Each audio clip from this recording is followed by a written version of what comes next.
হ্যাঁ শুধু দর্শক, আজকে আমি আপনাদেরকে গাজর আর পেঁপে দিয়ে হালুয়া তৈরি করে দেখাবো।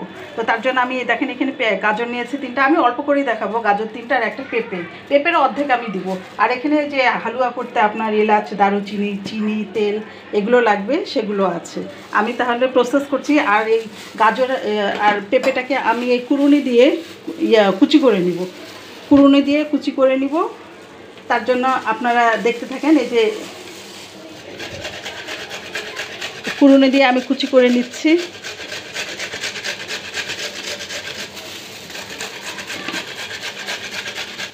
এই যে এভাবে কুচি হবে, আর পেঁপেটাও এভাবেই কুচি হবে।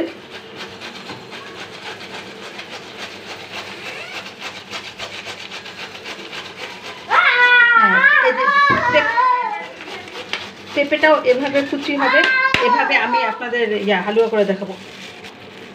এটা দেখিস না। হ্যাঁ শুধু দর্শক, এই যে আমি গাজর এটা কুচি কুচি করে নিলাম কাটার দিয়ে, সবজি কাটার দিয়ে কুচি করে নিলাম।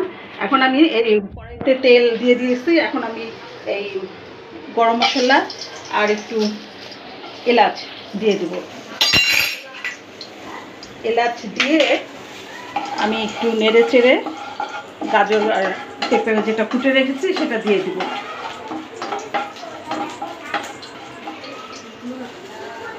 গাজর আর পেঁপে যেটা আমি কুটে রেখেছি সেটা এখন আমি দিয়ে দিচ্ছি কড়াইয়ের মধ্যে।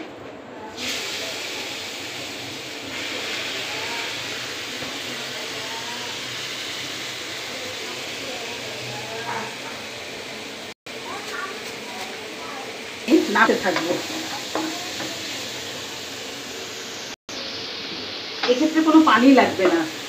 গাজর আর পেঁপে থেকে পানি উঠে জিনিসটা সিদ্ধ হয়ে যাবে। গাজর হালুয়া গাজর আর পেঁপে সিদ্ধ হয়ে যাবে, এতেই সুন্দর হবে গাজরটা, হালুয়াটা। আমরা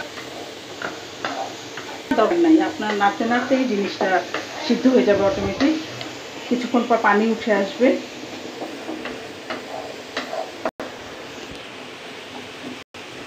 এই পানি উঠে আসলেই গাজর আর পেঁপেটা সিদ্ধ হয়ে যাবে। এই সময় সিদ্ধ হয়ে যখন পানিটা শুকিয়ে আসবে তখন আমরা চিনি দিয়ে দেবো। চিনি দিয়ে অনবরত নাড়তে থাকবো, এবং জিনিসটা যখন আঠা আঠা হয়ে আসবে তখন আমরা নামিয়ে ফেলবো। হ্যাঁ দর্শক, আমাদের হালুয়ার পানি উঠে গেছে, পানি হয়তো অলরেডি শুকিয়েও গেছে। সেজন্য আমি এখন চিনি দিয়ে দিব।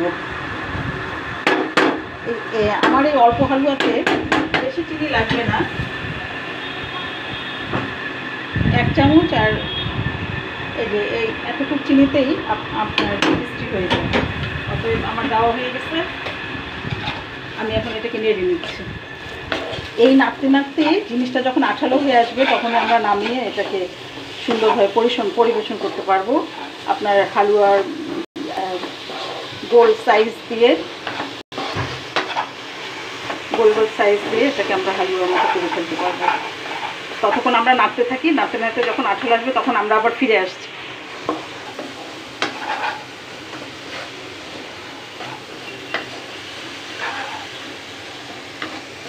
দেখেন আমাদের এরকম হচ্ছে। এটা যখন আঠালো হয়ে আসবে তখন আমরা এটাকে করব, নামিয়ে নেব। এখন আমার আঠালো হওয়ার প্রসেসে আসছে।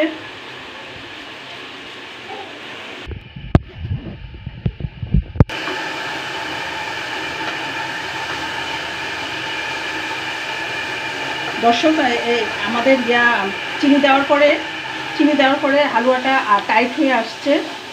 আমরা সে পর্যন্ত অপেক্ষা করি। আরও টাইট হলে আরও সুন্দর আপনার হালুয়ার বরফিটা করা সুন্দর হবে। আমরা বরফিও করতে পারি, আবার গোল গোল করে মিষ্টির মতো করতে পারি। তবে মিষ্টির মতোই সুন্দর হবে জিনিসটা। এক্ষেত্রে কোনো পানি দেবার প্রয়োজন নাই। এই হালুয়াতে কোনো রঙেরও দরকার নেই। গাজরেরই সুন্দর একটা রং, সেটাই আসবে আপনার। দেখতেও সুন্দর, খেতেও খুব সুস্বাদু, খুবই পুষ্টিকর একটা জিনিস গাজরের হালুয়া।